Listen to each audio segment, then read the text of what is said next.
Lá em Josué capítulo 10, no versículo 6, diz o seguinte: enviaram, pois, homens de Gibeon a Josué, ao arraial de Gigal, dizendo: não retire as tuas mãos de teus servos, sobe apressadamente a nós, e livra-nos, e ajuda-nos, porquanto todos os reis dos amoreus, que habitam na montanha, se ajuntaram contra quem? Você vê que eles estavam ali cercados, então eles mandaram lá para Josué um recado: vocês têm que ajudar a gente. O Deus de Israel tem que ajudar a gente está cercado aqui, não tem para onde ir. Não é o que o diabo faz com você? Você pode ver, olha para a sua vida e veja quantos momentos você enfrenta de você se sentir cercado. Você fala: estou cercado, não sei para onde eu vou. Se eu vou para cá, não dá. Se eu vou para cá, não dá. Se eu vou para lá, não dá. O que eu vou fazer? Eu tenho que pedir socorro. O problema é, pedir socorro para quem? Ajuda para quem? Nem todo mundo que você pede ajuda pode te ajudar. Nem todo mundo que você pede socorro pode socorrer. É aí onde você tem que entender o significado da palavra de Deus e do altar. Porque quando você usa a palavra de Deus e o poder que há no altar, você está buscando a ajuda de quem pode te ajudar. Então o que eles fizeram? Eles foram a Josué. Por quê? Porque Josué era o homem de Deus que assumiu o lugar de Moisés. Ele era o homem que podia ajudar eles. Caso contrário, não tinha outro que representava o Deus vivo. Vamos continuar para você entender. Aí diz aqui, ó, versículo 7.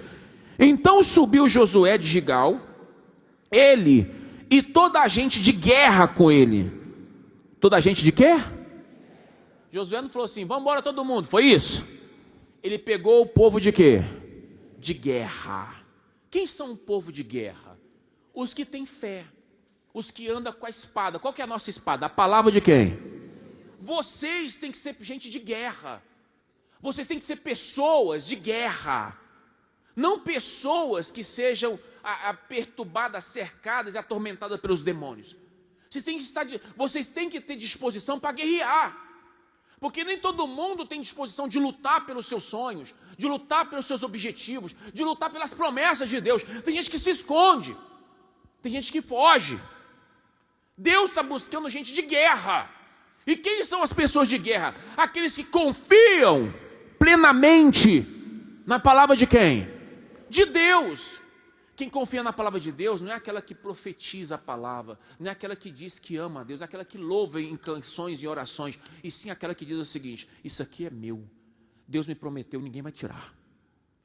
E se tem uma coisa que Deus entregou nas nossas mãos, é tudo aquilo que a gente determina através da palavra de Deus, que nos faz bem e que nos leva até o céu.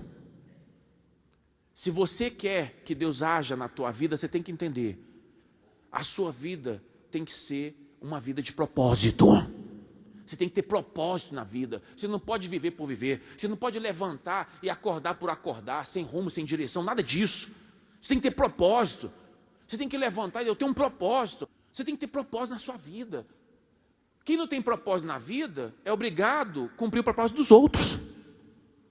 Se você é uma pessoa sem propósito, alguém vai ter um propósito para a sua vida, para você. E você vai ter que cumprir o propósito de outra pessoa. Vamos continuar para você entender. Aí diz aqui, ó, versículo no 7. Homens de guerra com ele, todos homens valorosos, ou seja, homens de valor, de guerra, fortes.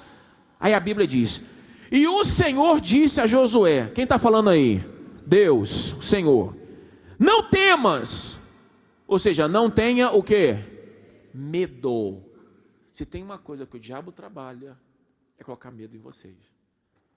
Tem gente aqui que é gente de valor, é corajoso, é de fé, mas é medroso. Quando Deus fala, faz isso, tem medo. Vai para cá, tem medo. Às vezes é o certo, você tem que falar isso, tem que fazer. Mas se eu falar isso, não, se eu fizer isso, por isso que você não vence. Você tem medo. Vamos continuar para você entender. Não temas, porque os tenho dado na tua quê? Olha a promessa aí, entreguei para vocês. Nenhum deles te poderá resistir. Não tem problema, praga, maldição, obra do diabo que possa resistir a pessoa que usa a fé, que vive pela fé, que confia na palavra de Deus. Eu vou ensinar uma coisa para vocês, quando vocês não estiverem na igreja. Porque aqui é muito fácil você ter força da fé, porque vocês têm a gente, a oração. vocês têm aqui testemunho, um monte de coisa que ajuda vocês a crer mais em Deus, a usar mais a fé. Mas lá fora a guerra é entre você, Deus e o diabo. É lá que o diabo trabalha, na sua cabeça, no seu coração. Então, quando você não estiver na igreja e vier uma situação aversa à sua fé, uma situação que empurra você a ficar com medo, a se entristecer, a chorar, pega a Bíblia, pega a palavra de Deus e fala assim: meu Deus, está aqui, está escrito, o Senhor falou, não temas. Eu sou com o Senhor, o Senhor tem que ser comigo. Eu te sirvo, o Senhor tem que me ajudar. Eu te honro, o Senhor tem que me honrar. Eu planto, o Senhor tem que colher.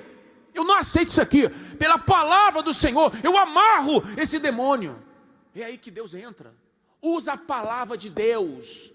Usa a palavra de Deus. Para de usar religião. Para de usar mimimi. Usa a palavra de Deus. A palavra de Deus é Deus escrito. Ele é o verbo, é a palavra. Quando você pega a Bíblia, você está pegando Jesus. A palavra é Deus escrito. Por isso que ele diz: conhecereis a verdade, e a verdade o quê? Vos libertará. A verdade está aí na mão de vocês. Se você está com a Bíblia, você está com a verdade aí. Não tem nada nesse mundo que é mais verdadeiro que essa palavra.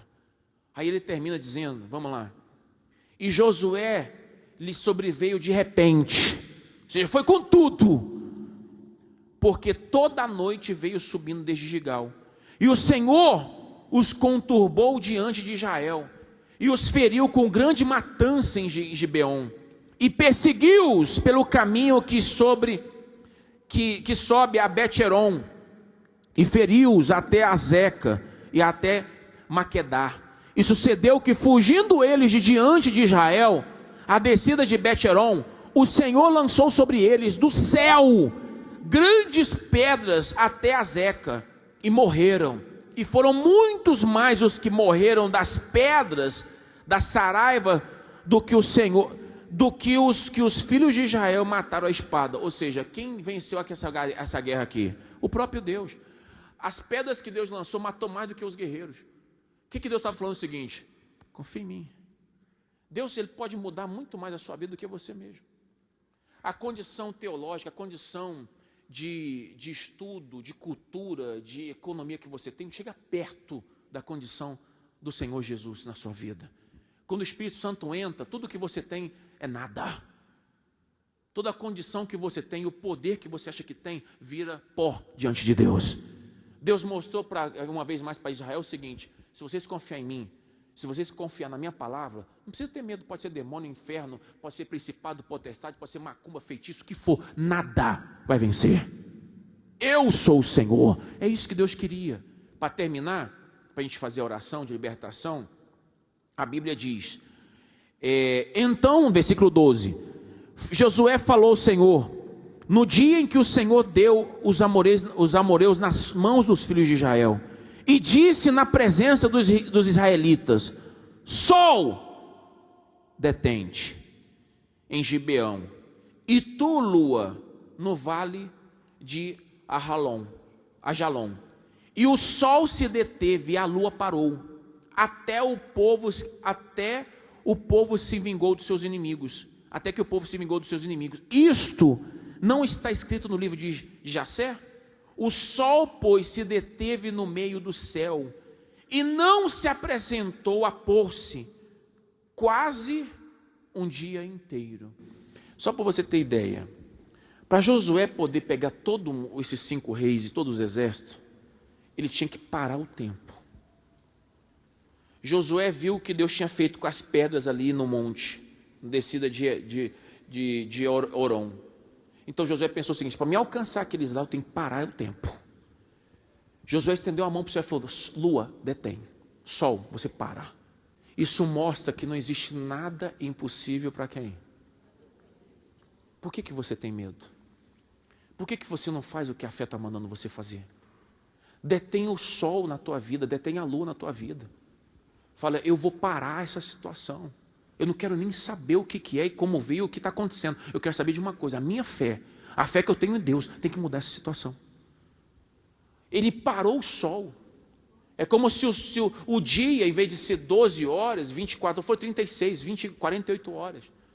É como se o sol que entra das 5 e pouco, 6 da manhã até 6 e pouco da tarde, fosse até meia-noite. Ele fez algo que nunca tinha acontecido. Então, vocês têm que parar de ter medo de enfrentar os demônios, de enfrentar os problemas, crendo que o seu problema é maior do que o Deus que você serve.